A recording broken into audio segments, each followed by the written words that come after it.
Big Time Christmas premiered all the way back in December 2010, and if I'm being quite honest, I didn't really remember too much about it, other than that Snoop Dogg was there, and so was Miranda Cosgrove. But I am a huge fan of Big Time Rush as a series. It's consistently funny and usually has some banger songs. So with Christmas right around the corner, I decided it was time for a rewatch of their Christmas episode, and after rewatching, I have to say that this is one of the funniest, if not the funniest Christmas specials ever produced by Nickelodeon. I was gagging from laughter multiple times within the first 4 minutes of the special. I'm not sure why this one didn't stick with me too much over the years. Maybe there's just been too much trauma the past 14 years that have overtaken it. But regardless, it's a hilarious 44-minute special and definitely deserves a slot in the yearly Christmas rotation. But what makes this episode stand out as one of the funniest Nickelodeon Christmas episodes? Well, grab your Christmas cookies and let's dig in. The episode starts off with a little Christmas storybook graphic as we're told the boys are doing some Christmas Eve shopping. It's funny how they're always referred to as the boys when James looks to be about 6 feet and is taller than the adult women in line for the sale. Ridiculous. They're excited to get all their Christmas shopping done at a 70% off Christmas Eve super sale. And I'm not 100% sure if that's a thing. I know Black Friday is a thing, but Christmas Eve is not Black Friday. But all the women in line ask the boys if it's their first super sale. And let me tell ya, the boys had no idea what they were in for. These Karens freaking run them down. Maybe attempted murder. I don't know. Hell, this looks like a scene out of Cobra Kai, even Mean Girls. I can't believe it. The boys manage to flee and escape the store with lots of great savings, but they're a little unsure about what they even bought. And someone points out, wait, Logan is missing, and we see that another shopper has actually bought him. Human trafficking is no joke, Nickelodeon. Now, the theme song rolls around, and yes, this is what I'm talking about. Instead of at the beginning, sorry for that, they sing ho, ho, ho, oh, which is ridiculous. I love it. And then we get the normal banger intro song we know and love, but with some little Christmas jingle bells thrown in the background. I'm loving it. Someone get me the mistletoe so I can give this special a big kiss already. After the theme song, Logan gives some canned ham to Camille, his girlfriend, who is played by Erin Sanders, who some of you may know as Quinn from Zoe 101. Also, did they just steal the shopping cart from the store? I don't think that was on sale, and I don't think they paid for it. Kendyl gives a baby's first photo frame to his girlfriend, and damn, canned ham and a baby photo frame, these gifts are whack, and these girlfriends are chill as hell for accepting them. I'd be in a lot of trouble with my girlfriend if that's what I showed up with on Christmas. Joe deserves better. Joe is Kendall's girlfriend. Jet Stenson then pops up, the co-star of Kendall's girlfriend Joe, and he gives her an eye slab, which is wrapped virtually, and he swipes to remove the wrapping paper, and that's funny as hell. I love it. It's also preloaded with pictures of them together, which is hilarious on so many levels. Presenting that in front of Kendyl, Joe and him are essentially just co-workers, and that's crazy. Kendyl says, "Wrong move, buddy. I have 3 friends who play hockey. Don't be giving my girl an eye slab." And the boys carry his ass off to the streets for a beatdown that I'm quite frankly pissed isn't shown on screen. Kendyl and Joe kiss under the mistletoe, and then Carlos uses the same mistletoe to get some kisses from the Jennifers. And finally, James ends up with the mistletoe in an elevator full of female predators who are presumably about to all assault him. Think about it. That's assault. Kendall's mom lets everyone know their flight leaves in 5 hours, and they all say they've got to find Gustavo first to give him his Christmas gift before leaving. Turns out Gustavo is leaving too, as he is traveling to Fiji for Christmas, and I can't help but wonder if he's going to compete on an episode of Survivor. Before he goes, the boys catch up with him and give him the gift, a set of Christmas pajamas for him to wear on Christmas Day. He says he's not going to do that, and they also give Kelly a Panini alarm clock, which seems like a fire hazard? I'm not sure. Just as everyone is about to take off and get ready for their flights, Griffin shows up and stops stops them all in their tracks. He says they need to produce 3 Big Time Rush Christmas songs by midnight. Kind of crazy to wait until Christmas Eve to release those, let alone make them. So now the gang finds themselves in a predicament, having to write 3 songs in 3 hours. They're going to need a big old Christmas miracle for that one. Back at the Palmwoods, Katie complains to Mr. Bitters, the manager at the front desk, that there's not enough Christmas cheer and there should be at least a big Christmas tree in the lobby. The manager is played by David Anthony Higgins, aka Craig from Malcolm in the Middle, which I also totally didn't realize as a kid. At the studio, Gustavo is struggling to come up with inspiration for a Christmas song, and the boys suggest maybe getting into the holiday spirit would help. They told Gustavo the best way is to put on their Christmas jammies, and this triggers him. He screams, "No!" The boys then suggest maybe decorating the studio, and Gustavo freaks out and screams, "Yeah, let's go waste a few more hours going around town buying decorations." And honestly, he's got a point. We're on a time crunch here, boys. So since that would take just too many hours, the boys say they'll just borrow some decorations from around the office. And then it breaks into a musical number and Kendyl is straight up singing into the camera. It's hilarious. They're dancing with Santa. It's catchy, and to be honest, I'm into it. And just like that, one song is down out of 3. So were they recording a music video or were they actually trying to get decorations? What is the canon here? Griffin, the head of the record label, seems happy with the song. So they ask him if he'll settle for just one banger Christmas single instead of an EP. He says no, they still need to make the other 2 songs and they have to be celebrity duets. And this is somehow due in a couple hours still. Why wouldn't he bring this up when he first assigned the task? Getting 2 celebrities on Christmas Eve is...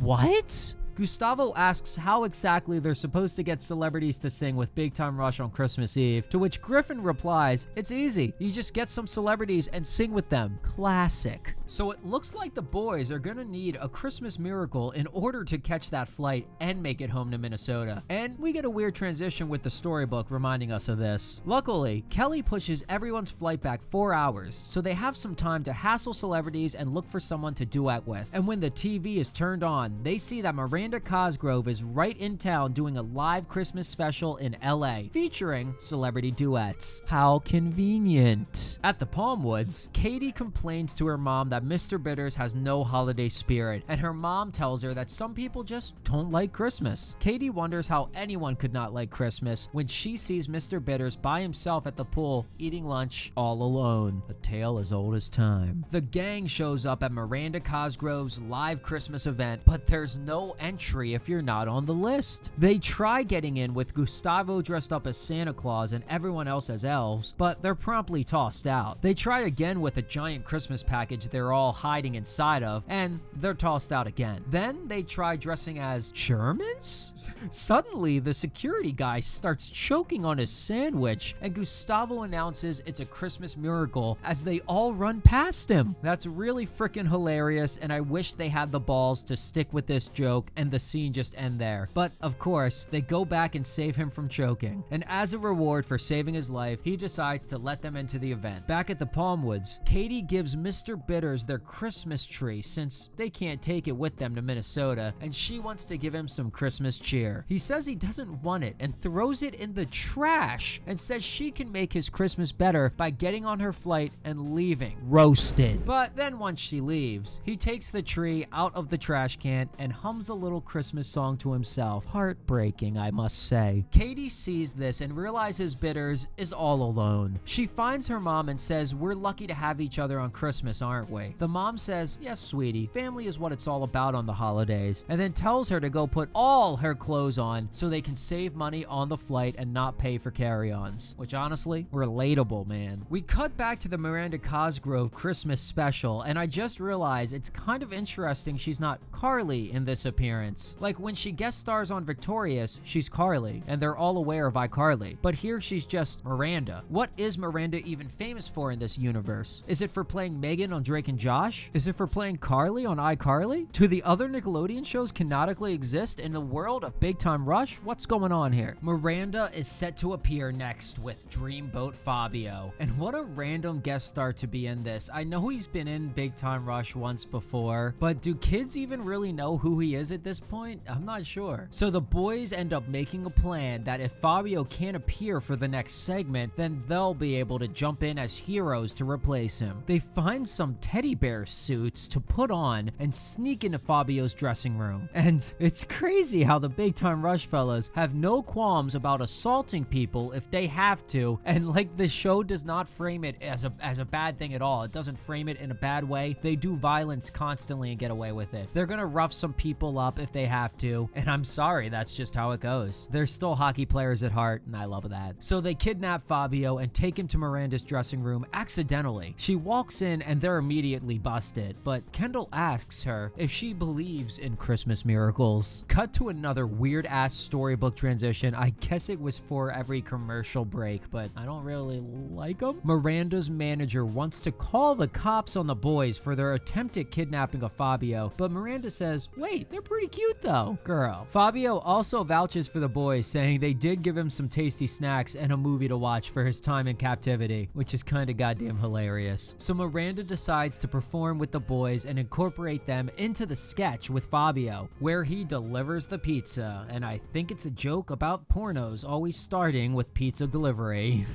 And then the boys show up and their iconic banger duet with Miranda starts. The unforgettable cover of All I Want for Christmas Is You. They keep this shit bumping at Wawa all December long, and for good reason, let me tell ya, certified bop. And if you don't know what a Wawa is, I feel sorry for you. Gustavo and Kelly record the song off of the broadcast, and is that even legal? They should, I think they need Miranda to sign quite a few contracts to release a song with her voice in it.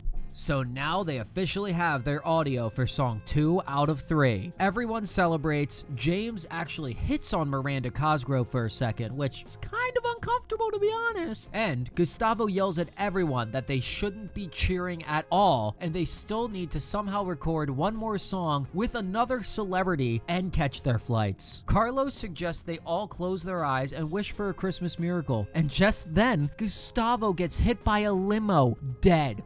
That's a death, or at least a Regina George neck brace injury at the very least. He's not walking again. No. Turns out the limo belongs to none other than Snoop Dogg himself. He says, please tell me I didn't just hit a reindeer. And it's gosh darn insane that he hit something with his car and his first instinct is to be like, oh God, I hope it's not a reindeer. Not, oh my God, I just killed a person. Carlos cheers that it's a Christmas miracle, and back at the Palmwoods, Katie tells her mom to give up the battle and admit they need to pay for checked bags. The mom says that's airport loser talk and I raised you to be a winner. And I'll say it again, the mom has a point. Mr. Bitter shows up because Katie called him to fix their cable since she wants to watch Christmas movies. But he says it's just unplugged, not broken. She offers him a cookie and says there's also an extra hot chocolate, and they start kicking it back and watching some Christmas films together. Pretty cute, can't lie. Back with the boys, Snoop Dogg says he's happy to record a song with them as it's the least he can do after running over Gustavo, who by the way is fine,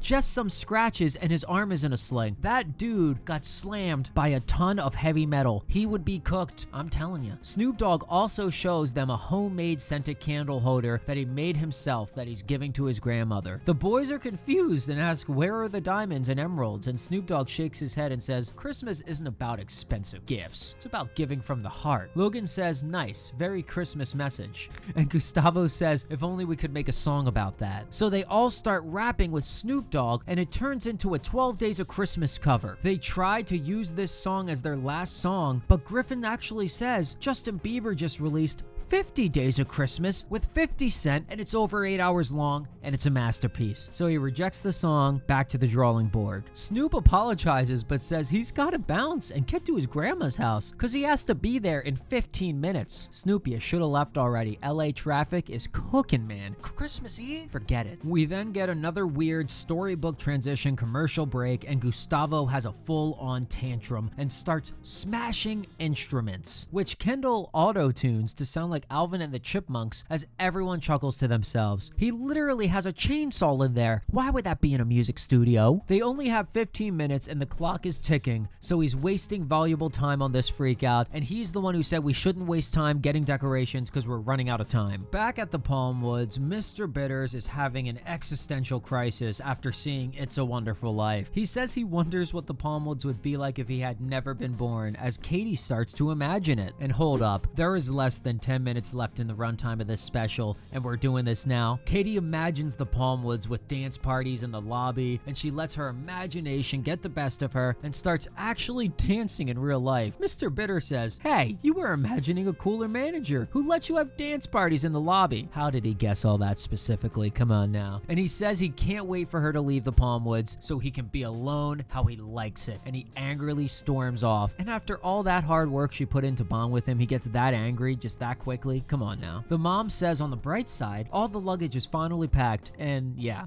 goddamn explodes. A package of Snoop Dogg's Jamophonic headphones explode into Katie's hands, and I'm pretty sure that's a parody of Beats by Dr. Dre. And honestly, I had those when I was a kid. I totally spent too much money on them. Her mom tells her to just act surprised when she gets them in the morning as a Christmas gift, and I don't know, maybe she agrees. I can't really tell. And back in the studio, they only have 5 minutes left till Snoop has to leave for Grandma's house, but they remind Gustavo he wrote a massive hit once called Squirrel Yard in 5 minutes. Snoop says, "Oh man, that was you? I love that song. I always wanted to make a silly song like that." Gustavo says, "Get in the booth, I've got it." So the boys are in the booth with Snoop Dogg, and then, well, yeah, alright. I've had basically nothing negative at all to say about this special the entire time. I've loved every second of it, but if I'm being honest, this part is making me uncomfortable, guys. I don't feel safe, strong, and free. So we get an Alvin and the Chipmunks style parody with high-pitched auto-tune voices, and the song is called Let's Stay in Our PJs all Christmas long. And this segment with them as the squirrels was actually animated by Butch Hartman, creator of Fairly Odd Parents, and you can totally tell by the art style.